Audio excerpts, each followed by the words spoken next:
During the Roman period, much of the monumental architecture was expanded and rebuilt. Now, the golden age of Athens was long gone, but the city was still an important center of learning and philosophy. Even Plato's Academy and Aristotle's Lyceum were still in operation during the Roman period. This is the Athens that Paul visited in about 50 AD. As you'll recall, Paul was forced to flee a mob in Berea, and he was escorted here to Athens by some of the new Berean Christians.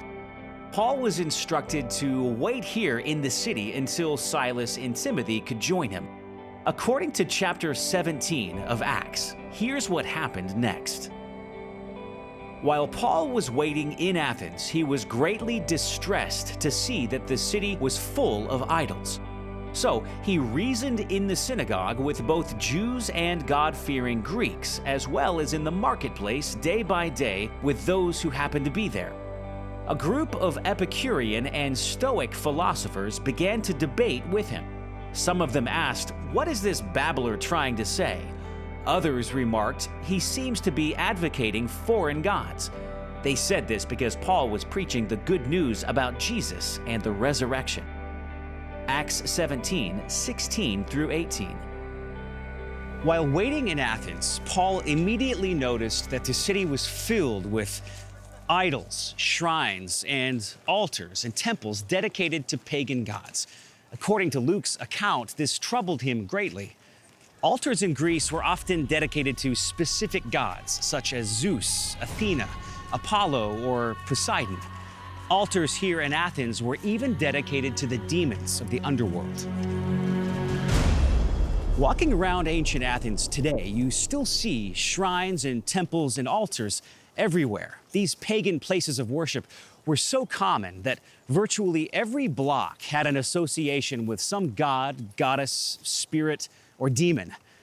A Roman official serving under Emperor Nero in the 1st century AD once said of Athens, "Truly our neighborhood is so well stocked with deities to hand, you will easier meet with a god than a man." Therefore, just as Luke described in Acts, Paul was truly experiencing a city, quote, full of idols. During his time in Athens, Paul taught and probably worked in the commercial section of the Agora, or marketplace, right below the Acropolis.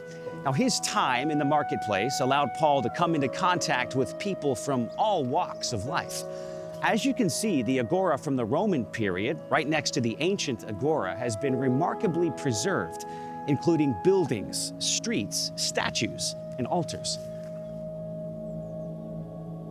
At some point, Paul caught the attention of the local philosophers and became an instant curiosity in the city. They asked Paul to come before the Council of the Areopagus and explain his new way of thinking. They said, "You are bringing some strange ideas to our ears, and we would like to know what they mean." Acts 17:20.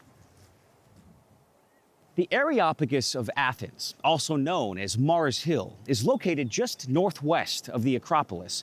Basically, it's a small mountain of marble where people met. During the classical period, it was used as an assembly place for judicial tribunals for major crimes. When Paul was in Athens, the Areopagus had become a popular gathering place for people to discuss and debate ideas. The Council of the Areopagus consisted of 100 members, including philosophers, scholars, and former officials of Athens. According to Acts chapter 17, it was here at the Areopagus that Paul engaged the professional thinkers of Athens. Paul very wisely acknowledged the broad spiritual curiosity of the Athenians, which provided a natural opening for a conversation about God. People of Athens, I see that in every way you are very religious. For as I walked around and looked carefully at your objects of worship, I even found an altar with this inscription, "To an unknown God." So you are ignorant of the very thing you worship, and this is what I am going to proclaim to you. The God who made the world and everything in it is the Lord of heaven and earth, and does not live in temples built by human hands, and he is not served by human hands as if he needed anything. Rather, he himself gives everyone life and breath and everything else. Acts 17:22 through 25.